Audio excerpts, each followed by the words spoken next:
संभावनार राज्य थिबा कारणरू एवं 2047 मसीह जिते भारत वर्ष विकसित राष्ट्र परिणत हम सेते बेले संभावनार राज्य हिसाब से ओडिशा एक ग्रोथ इंजिन हिसाब से काम करुथबो आउ से लक्ष्य नहीं कि निरंतर भाव में काम करवा सेथिपाई विशेष करी भित्तिभूमि को सुदृढ़ करवा एवं ता सहित व्यापक भाव में किभली भाव में आम ओडिशा राज्य में निवेश हो पारिबो पुंजी एठी आसीबो एवं जो माने एठी इन्वेस्टर अछंती समाने ओडिशा को आसीबे एवं ओडिशा रे पुंजी निवेश करिवे सेथिपाई निरंतर भाव में आम सरकार ये काम करि चलीछंती विगत दिन रे सेथिपाई आम टीम ओडिशार नेतृत्व नहीं आम दिल्ली एवं मुंबई रे रोड शो करवा सफलतापूर्वक एवं ताहा सहित मध्य सिंगापुर गस्त मध्य आम टीम रो हिथिला। सिंगापुर गस्त समय रे विभिन्न अग्रणी शिल्प संस्था सहित आलोचना करवा एवं तांकर जोठी शिल्प प्रतिष्ठा करिसंती से अंचल परिदर्शन करवा एवं शिल्पपति मान सहित 1-to-1 कथबार्ता हेबा एवं ताहा सहित मध्य सिंगापुर सरकारंकर विभिन्न विभागर वरिष्ठ मंत्री मान सहित भेट हेबा आलोचना करवा ओडिशा को इन्वेस्टमेंट करबा पई आकृष्ट करवा ये समस्त आमर अनुरोध थिला आलोचना थिला एवं परवर्ती पर्याय रे सिंगापुर राष्ट्रपति महोदय को निमंत्रण करी ओडिशा को आसीबा पई स्वतंत्र भाव रे मो निमंत्रण मध्य करिथिली एवं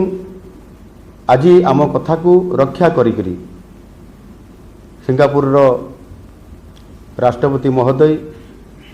ओडिशा को गतकाली एवं आज 17 और 18 तारीख रे तांकर गस्त रहिला एवं स्वतंत्र भाव में भारत वर्ष को आसीबा एवं ओडिशा राज्य को स्वतंत्र भाव में फोकस करवा एवं आम निमंत्रण को रक्षा करी 2 दिनिया ओडिशा गस्त निश्चित भाव में आम पई गोटे बहुत बड़ सम्मानर प्रश्न थिला एवं तांको ये गस्तर प्रभाव निश्चित भाव में सुदूर प्रसारी हेबो। राष्ट्रपति उपस्थिति रे आम सरकार सिंगापुर सहित 8टी गुरुत्वपूर्ण एमओयू करिसंती। एई 8टी एमओयू द्वारा आमे ओडिशा पाई 8टी क्लियर कट आउटकम रो लक्ष्य रखिछु। एगुड़िक कार्यकारी हेबा परे संपृक्त क्षेत्र गुड़िकरे आम राज्य ओडिशा विश्वर अग्रणी देश मानकर सहित मध्य समकक्ष हो पारिबो ये प्रकार आमर आत्मविश्वास बढ़ी जाइछि। प्रथम एमओयू इडको सह सिंगापुर जो आमर रही सेमकर रो एमओयू जरिया रे ओडिशा रे विश्वस्तरीय मल्टी प्रोडक्ट इंडस्ट्रियल पार्क रो प्रतिष्ठा करा जिबा पई एवं सेथिरे अनेक सुजोग आज जो सृष्टि हेछि यह द्वारा अत्याधुनिक टेक्नोलोजी रो प्रयोग करा जिबा सहित एही प्रोजेक्ट गुड़िक जेभली सस्टेनेबल हेबो सेथिप्रति सदा सर्वदा दृष्टि दिया जिवो एवं द्वितीय रे इपिकल सहित मध्य सेमकर सहित एक एमओयू साइन हेछि। एथिरे पारादीप रे एक ग्रीन शिपिंग कॉरिडोर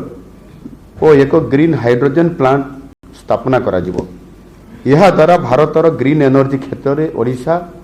एक अग्रणी राज्य भाव में प्रतिष्ठा हासिल करि पारिबो आ सेथिपाई मध्य संपूर्ण भाव में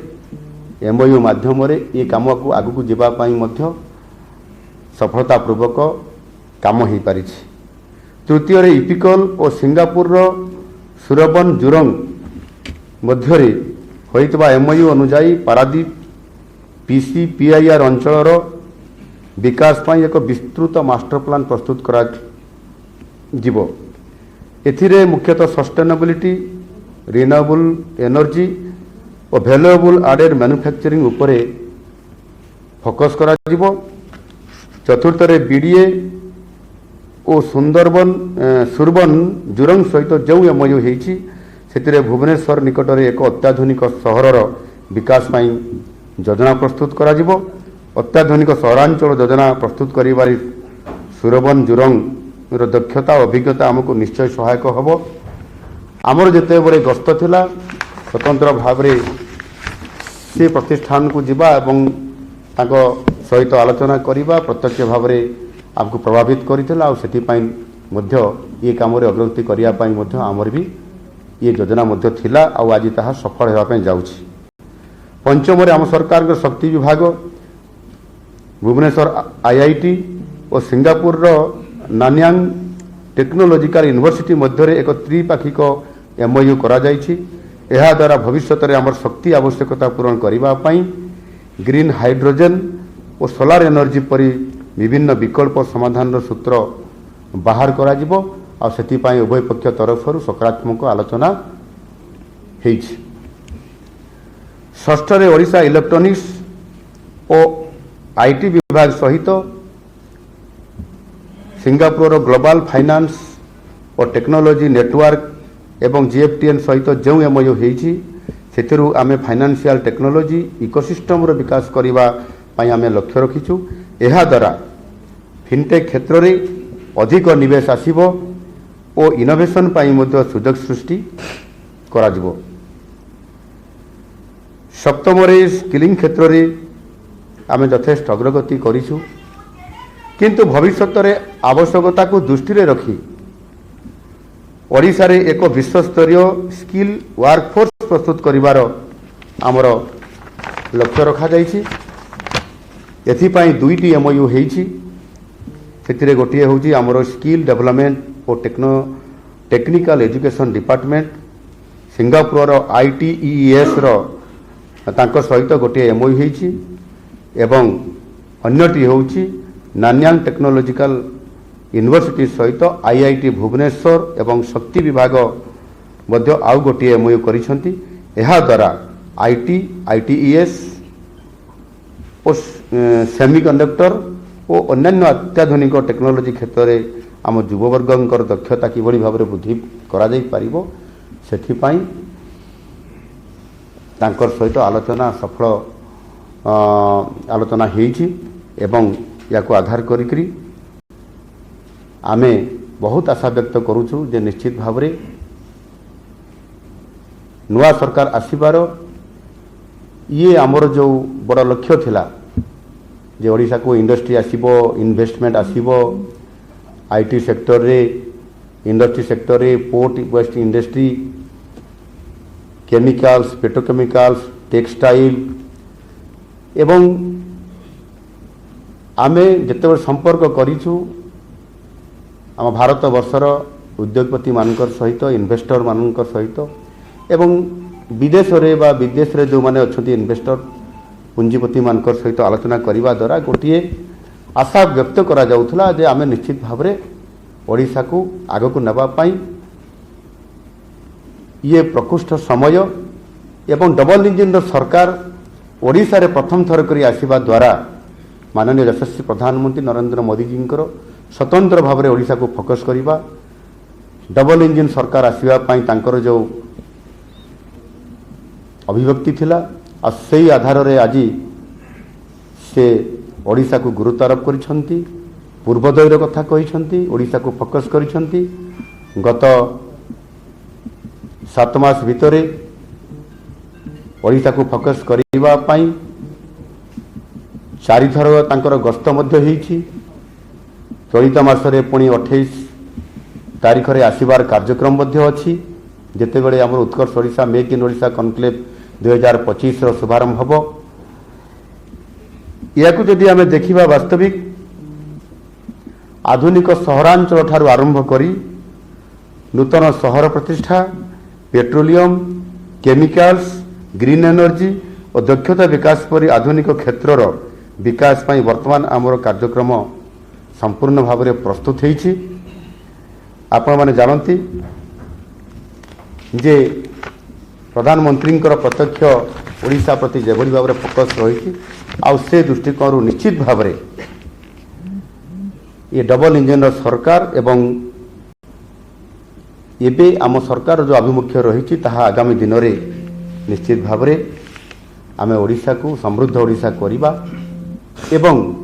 परवर्ती पर्याय एक विकसित राज्य ओडिशा हब एवं विकसित भारतर मुख्य भूमिका नब ओडिशा एक ग्रोथ इंजिन हिसाब रे जहाँ माननीय यशस्वी प्रधानमंत्री नरेंद्र मोदी जी तांकर इच्छा अच्छी एवं तांकर जो लक्ष्य अच्छी एवं ओडिशा को जेभली भाव में फोकस करुछंती निश्चित भाव में आगामी दिन में यही विकासमुखी पदक्षेप उपरे एक मल्टीप्लेयर इफेक्ट पड़ी जहाँकि सिंगापुर राष्ट्रपति ओडिशा गस्त सबु दृष्टिकोण एवं से निजे 2 दिन रहिबा भितरे एठी ओडिशार संस्कृति ओडिशार ऐतिह्य परंपरा लोक संगीत लोककला चित्रपट एवं भास्कर्य सेथिरे रघुराजपुर को जाई चित्रपट देखिबा एवं एक आयुष्मान आरोग्य मंदिर जो कि स्वास्थ्य उपरे फोकस करवा अंगनवाड़ी सेंटर को जीवा एवं आमर विश्व प्रसिद्ध कोणार्क को जीवा एवं अत्यधिक भाव में खुशी व्यक्त करी गतकाली मध्य कलाभूमि को जाइकरी जेभली भाव में से सेठी महाप्रभु जगन्नाथंकर तांकर समस्त से स्थान रे प्रभुंकर जो विभिन्न प्रकार तांकर संस्कृतिर जो जहाँ अच्छी ताकू देखिबा एवं अत्यंत प्रीत हवा एवं ओडिशा रे जो आमर विभिन्न प्रकार आमर प्रोडक्ट अच्छी ताकू देखिबा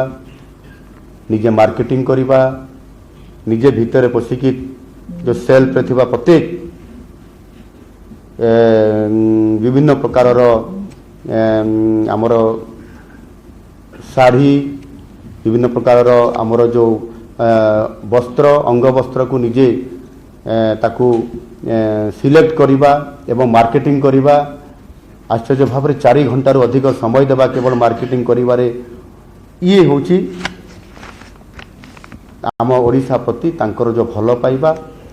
एवं आज जेभली परिस्थिति भितर से आज एठी जो क्षेत्र में कहली एमओयू साइन होती ये निश्चित भाव में सुदूर प्रसारी ओडिशार एवं ओडिशा को शिल्प क्षेत्र में आर्थिक क्षेत्र में एवं विशेष करिकी एठी किभली भाव में पोर्ट बेस्ड इंडस्ट्री को प्राधान्य दिज्व से समस्त प्रकार सहयोग करने जहाँ सेठी आलोचना होता ताकू कार्य परिणत करागला। जदि आम देखा विगत दिन मानक गत 24 वर्ष कहतु 25 वर्ष कहतु ये लंबा राजनीतिक इतिहास रे ओडिशा रे जड़े राष्ट्र मुख्य हिसाब रे ओडिशा को आसीबा एवं गोटे राज्य को गुरुत्व देवा एटी इन्वेस्टमेंट करबा पई जेभली भाव रे गोटे बंधुतार सहित हाथ मिलैकरी काम करबा एवं 2 दिन धरिक रहिबा ये वास्तविक बहुत बड़ गोटे सुदूर प्रसारी ये निश्चित भाव में सफलता आउ मु निश्चित भाव में आम ओडिशार ये जो घटना घटिला एवं से 2 दिन रहिले एवं एबे किछि समय पूर्व से एठू विदाई नहीं करी गले तांकर ओडिशा गस्थ सिंगापुर राष्ट्रपति ओडिशा गस्त एक आम पाई एक ऐतिहासिक घटना हबो विकास विजन को वास्तवतार परिणत करने दिगरे आम ओडिशा पाई यह एक माइलस्टोन हिसाब से सब्यस्त होती यह द्वारा निश्चित भाव में 2036 समृद्ध ओडिशा गठन पाई आमर लक्ष्य पूरण दिगरे एक सुदृढ़ भित्ति पड़ी सारी आगामी दिन में ताहा निश्चित भाव में सफलता लाभ करिबो एवं ओडिशा भारत वर्षर अर्थनैतिक क्षेत्र में भित्तिभूमि क्षेत्र में श्रेष्ठ 5टी राज्य भितर ओडिशा प्रवेश करिवो एवं समृद्ध ओडिशा गठन हब। आजिर ये राष्ट्रपति सिंगापुर राष्ट्रपति ओडिशा गस्त कार्यक्रम सफलता पछरे निश्चित भाव आज आमे खुशी व्यक्त करूछु एवं